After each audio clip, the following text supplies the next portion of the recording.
গ্রামের শেষ প্রান্তে একটা বাড়ি ছিল, যেটার ভেতরে ঢুকলে আয়নায় নিজের মুখ বদলে যেত। রাতের নিস্তব্ধতা, ভাঙা ঘর, ঠান্ডা বাতাসে কাঁপছিল দেওয়াল। কেউ কথা বলছিল না, তবু মনে হচ্ছিল কেউ আছে।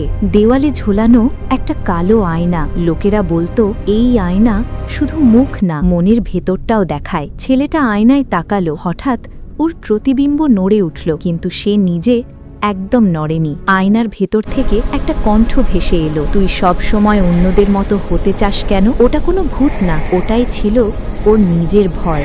ভয়ে চোখ বন্ধ করে ছেলেটা বলল, আমি আর তুলনা করব না, আমি নিজের মতো থাকব। ঘরটা হঠাৎ শান্ত হয়ে গেল। আয়নায় রইল শুধু নিজের মুখ। সবচেয়ে ভয়ঙ্কর ভূত বাইরে না, ওটা থাকে আমাদের মনের ভেতরেই। নিজেকে হারালে ভয় জন্মায়, নিজেকে পেলেই ভয় মিলিয়ে যায়।